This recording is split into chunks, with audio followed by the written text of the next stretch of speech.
access men not only in Africa, but men in the whole world. Men, they are busy killing each other in every world. You go to Asia, Iraq, Afghanistan, you go to Qatar, to Oman, people are killing each other. Israel, which is one of the land that is regarded as the land of God, people are killing each other. You go to Zimbabwe, people are killing each other. It is not a neighbor killing a neighbor, it's a political party killing its own people. If it's not a political party, it's people killing the political party. People are killing each other everywhere. You go to Caribbean countries, these are demonic systems that has kept us in a common captivity. That's why I realize that things that are negative that happen in South Africa, if you go to a country like Lesotho, you can find that it's happening again. If I am someone who's promiscuous here, and I leave South Africa and I go to Bahamas, there are demonic entities that are systematic that can place me in a location or locality that has got people that are in promiscuity, that I can even fit in easily. They know people that has been designed for my era. Are we together? Am I communicating to somebody? Amen. I said, am I communicating to somebody? Amen. So, as a church, the body of Christ, the challenge with the body of Christ is that we have not yet built a network that can cover the whole world, like the network that has been created by demons. We have not yet created and configured a powerful network that can network. When we preach here, it can shift people that are in Angola. The same word of the kingdom can be moved from here to Haiti. We have not yet. The body of Christ is busy destroying itself. Go to social media, go to Instagram, go to Twitter. You will not even hear any satanist who can come on Twitter or on social media to start attacking Satanists. They will never divulge their position. They can know that Nana Poku is the best in Ghana, but no one will come and say and challenge him. And he knows some of his clergy brothers. They will never do that. It's us Christians who can go and say there's a guy in a certain country called ABCD, and he is the biggest fetish priest. They themselves, you never see them having 1,000 followers attacking each other. Here in South Africa, we have got Satanists, we've got St. Thomas. In South Africa, we have got fetish priest, but I've never seen any fetish priest coming on even Facebook and starting to attack and say there is another fetish priest in Pretoria Central. That one is fake. Me, I'm more powerful than him. And someone in Rustenburg attacking someone in Polokwane, someone in Polokwane attacking someone in Mpumalanga, someone in Mpumalanga. We have never seen. That's why it's very difficult for the body of Christ to know how they are operating, because they've got a network of confidentiality, they've got a network of secrecy, they've got a network of fraud. They network their work. They know each other by either seeing some marks on the foreheads. When they see each other, you know what Satanists do? When a Satanist enters a bus or a train, and there's another Satanist with an assignment that is the same with that assignment, the Satanist, the moment he sees that the Satanist has got the same assignment, he disembarks from the train and he waits for another train. They don't work in confusion. If a Satanist enters this church and he sees that there's another Satanist that has already entered here who wants to cause confusion and commotion, he leaves. That's why there are some people that can enter and they sit 2 minutes. Before you know it, the person disappears. It's not like they are lost. Some people, they've got agendas. They don't have confusion. But look at the body of Christ. There was a time when I used to train so much. A preacher like me, I enter a train, I start to preach. You enter in the same train again, you wait for me to finish. Then you sit. After I finish, I go to another truck. The person that was listening to me will say, I know, that was not the gospel. The gospel is not about giving. The gospel is about Jesus Christ. 15 people can preach to the same people at the same time, coming from the same kingdom. So our network is questionable as the body of Christ. I can preach here at Church Square. After preaching, there may be 3 pastors who have come to preach. They wait for me to finish. After I finish, they hit me, they attack me. Maybe I'm preaching about fatherhood, and I say, you have a father, and they don't believe in fatherhood. They come, they start to attack me. There's nothing like that. You only have got God. God is your father. People say, yeah, the one who said God is your father. Some comes again. That's the network of the church. Are we together? I think you can see how the church has been defeated by the devil. We are confused in the body of Christ. But in the kingdom of the devil, you attack your brother, you are not allowed to come back to the camp. You attack another brother, you are demoted. So you must, even in witchcraft, they live in ranks. They believe in respect. If I am a witch in this area, another witch, if she arrives, she first of all asks if there is another witch that is in operation. If she's told that there is already another witch that is there, she leaves, she goes to Mamelodi, she operates. They are territorial, these people. They take different territories. But as ministers of the gospel, if I know that this church is flourishing, I can even open my church behind here and I start to shout and to do. Why? Because there is confusion in the body of Christ. So we are going to ask God this afternoon to give us the grace to close the doors that are making the devil to enter and access us. Right now, the body of Christ, we don't really know the doors that we can use to enter and infiltrate the systems of the devil. We are doing what we call a God 4-7 approach when we are dealing with the demons. Right now in my family, if there's someone with cancer or people are dying with cancer, we don't know doors to use to enter. Then we go to the root cause of the problem. Then we disengage the root cause. We just pray abruptly. In the name of Jesus, let cancer disappear from my family, because we are not systematic in our approach. If people in our family, they are divorcing every day, we don't know doors, but the devil now knows the doors to use to enter into a business life. Not only non-believers, even believers. And the first door that we are going to deal with is called covenants. Some short covenants. I don't tell you short covenants. So when we are dealing with covenants, our scripture that is going to help us is Genesis chapter 6, subsection 18. Then after that, we'll see what God is going to do with us. Genesis chapter 6, verse 18. Covenants. Come on, somebody shout covenants. Most of us, all what we know about covenants is the New and the Old Testament. And God is saying unto Noah, chapter 6, verse 18, but I will establish my covenant. Somebody shout covenant. What is a covenant? A covenant is a promise. It's a pledge that God makes with humanity, or humans makes with spirits. Covenants are not only between men and men. They are between men and spirits. They are between God and man. That's why some of our struggles, the struggles that I have, they are covenants that were made between men, which are my forefathers, and the spirits. Because prior to Christianity, our forefathers, they were worshiping to idols. They were worshiping to ancestors. So they made covenants with ancestors that I'm giving you this family of the Chawaukas. And when they were making those covenants, there were some legal terms and conditions that they placed down. Then they signed those legal conditions and terms, and we were given now to those spirits. Are we together? So God is saying, I will establish my covenant with you, and you shall come into the ark, you and your sons, and your wife and your sons' wives with you. Sons' wives with you. So it's God was speaking to Noah after God had spoken to Noah that there's going to be a catastrophic in the whole earth. Then I'm going to cause the rain to come, and the rain was going to come from the ground.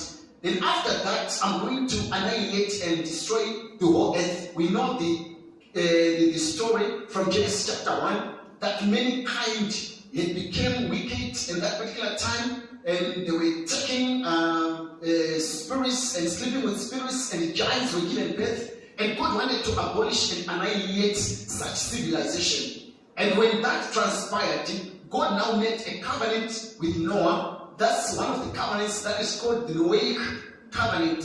So what is a covenant? A covenant is a system of authorization between two or more people ratified by the mystery of blood, with mutual advantages if kept, and severe consequences if violated. If you want to put it down, it will help you to understand covenants. What is a covenant? A covenant is a system. Come on, somebody shout system. It's a system of authorization between two or more people, then ratified by the mystery of blood, with mutual advantages if kept, and severe consequences if violated. So every covenant has got mutual advantages. We make the covenant that when enemies come to attack me, we are going to fight together. Then we make covenants. In the Old Testament, they used to make covenants with the blood. They used to make covenants with saliva. They could spit saliva in each other's hand. Then the other one could spit saliva. They could mix saliva and beat each other. It could become a covenant. Again, they could make another covenant that was called the thigh covenant, whereby I could sit on your right hand and the other one could sit. They will speak now what we are expecting from the covenant. Because covenants were not the same. Some, they were battle covenants. So I sit there like what Abraham did to Eliezer. He said unto Eliezer, I want you to put your hand under my thigh. Then I'm going to make a covenant with you that after I'm gone, you are not going to allow my son Isaac to marry within these foreign women, but you are going to go back and take a wife for my son. So Eliezer was tied to a covenant. Then another covenant was the blood covenant, where two people, you could cut yourselves, then you mix your blood. And I believe at that time there was no HIV and other demonic diseases, because if they were there, I don't think anyone was going to accept it. So they could mix the blood.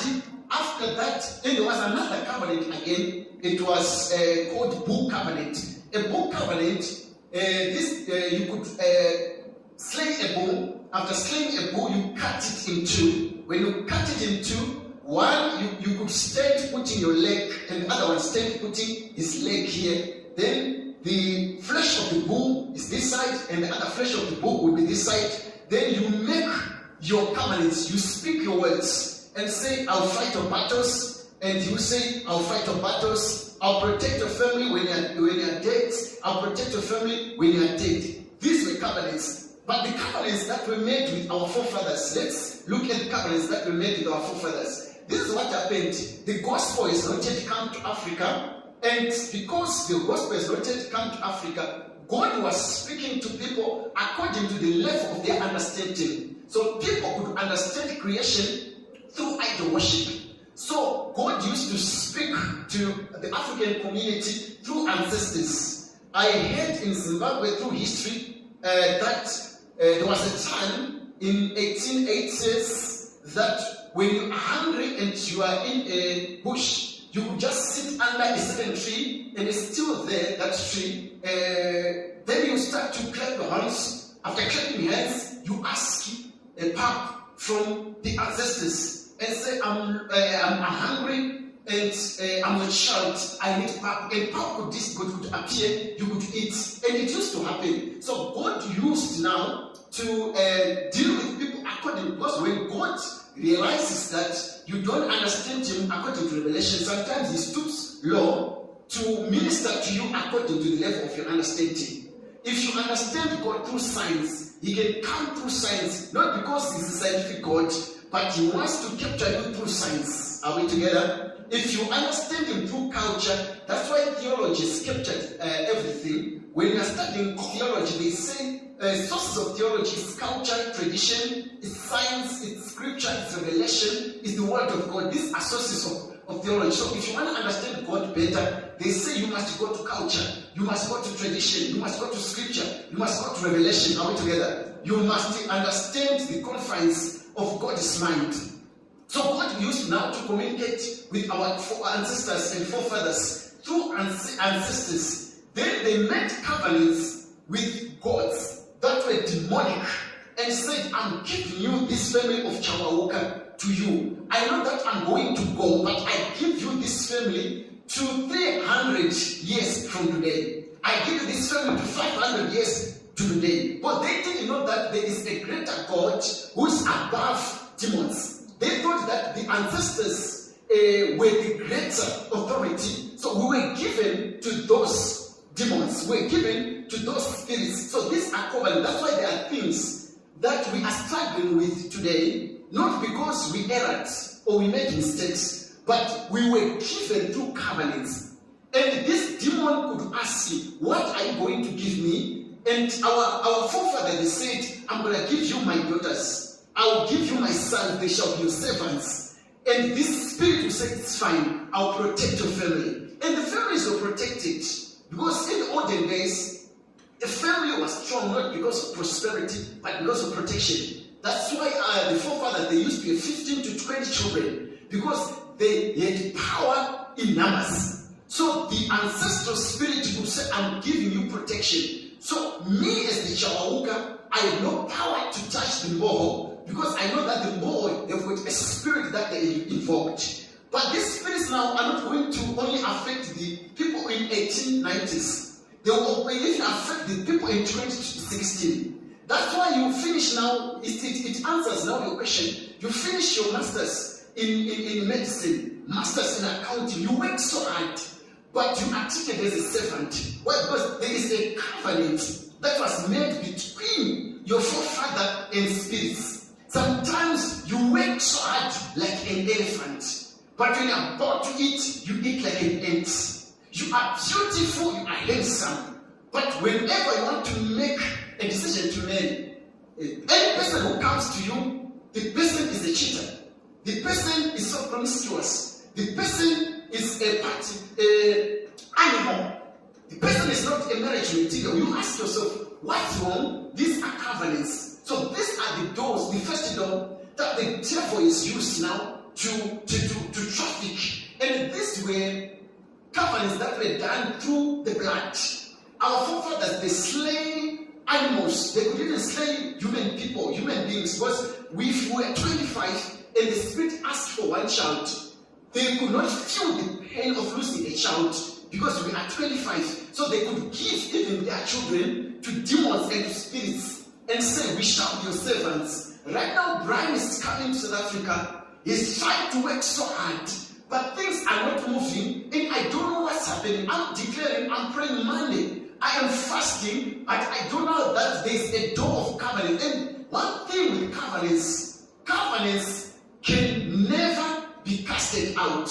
You can be prayed for, but covenants are not, you cannot be cast out and say, I cast out covenants from your life. Because these were done through mutual agreements. There are terms and agreements that were done for a covenant to be there. A covenant cannot just happen, but there should be terms, agreements, legal terms and agreements, and a signing that is done. So you need to visit back, if you want to deal with covenants, to visit back through revelation and start to inquire, probe what transpired.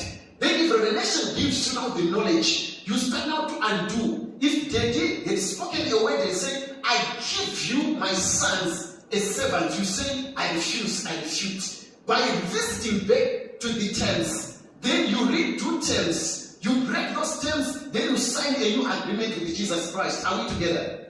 I said, are we together? Yeah. So that's why even when the white people came into this world, when they came to Africa, white people, they were so zealous, enthusiastic when it comes to the gospel. When they came, we were busy worshiping idols. We were busy, immersed in ancestral worship. So when they came to our villages, what they did, they were holding the Gideons. Then they saw the small gods, that were put by our fathers. They saw altars. They saw artifacts that were at our village. They saw, a funny, graven images of small gods. What they did, they started to say, we break these ones. We want to give you Jesus. We want to give you salvation. Then they took these gods They broke the gods. Without power, without revelation, without the grace. They had the gospel of salvation, but they didn't have the gospel of power. They had the gospel of salvation, but they didn't have the gospel of the kingdom. So they broke those gods. And us, because they came with clothes, they came with food, and they gave the food, we allowed them to break those altars. We allowed them to break these artifacts. After 3 weeks, they were found dead. And the report that went out was that they were attacked and affected with malaria. A lot of missionaries that came from the United Kingdom, Canada, and America, they died in Africa. And the report today is that they died with malaria. With now the knowledge that we have as a child of God, it was not malaria. Why they touched the gods that had a covenant with the families. And when you touch a god like that, the god will kill you. So they didn't know what they were doing. So they broke our gods. They broke your ancestors' gods. And after 3 weeks, they started to have funny. And because if you read about missionaries, you understand that they started to develop funny diseases. And after that, they died. These were gods that were hitting them. Are we together? So covenants, they need to be treated with revelation. That's why there are people that went to mountains. I used to do it, without revelation. They went to the mountains with the zeal. They saw altars that were in the mountains. They saw altars that were in caves. They started to break altars. I once went to a certain mountain in a certain place in Gweru, and I saw pictures of people in that mountain that were pinned on trees that were written, "You never get married." There were a lot of things that were written there. And one of the ministers that I was with was serious, and he said, "Man of God, let's deliver these people. Let's break those pictures." And I said, "Are not with me." Because we are touching covenants that were made. Some people, they went even to the bushes. They saw artifacts because of zeal. When you are growing as a child of God, there's too much zeal. You start to kick those altars. Some of the things that are affecting us, these are self-inflicted cases that we brought because of zeal. Are we together? When we were growing up, especially in the country where I grew up, whenever you could pass through a junction, you could see a hen, some $100, some eggs that are broken on that junction. Myself with my friends, we used to pick those monies because we were ignorant. But ignorance will not exempt you from being affected. Because this person has come in the middle of the night and said, I'm putting this $100 and I am giving you my God. I am leaving this chicken. I am breaking these eggs. I am putting this whatever mura that they could put there, or mutis that they could put there, and I am declaring that I will never become poor. And I'm declaring that as I give you my God, this $100, whoever is going to take this 100 is going to get my place. I am poor and coming from the family that is poor. So I am exempting myself from demonic systems that keeps us in captivity of poverty. Then us, because we're ignorant, we come, we pick the $100, we just wipe it, we take out the eggs that are there, we go, we buy things. We did that in ignorance. But these things, they are effectual because these are systemic demons. These demons, they will not just say, we are nullified because the $100 has been taken. The spirit that was supposed to be going to the waters, it comes to you. Why? Because of covenants. Somebody shout covenants.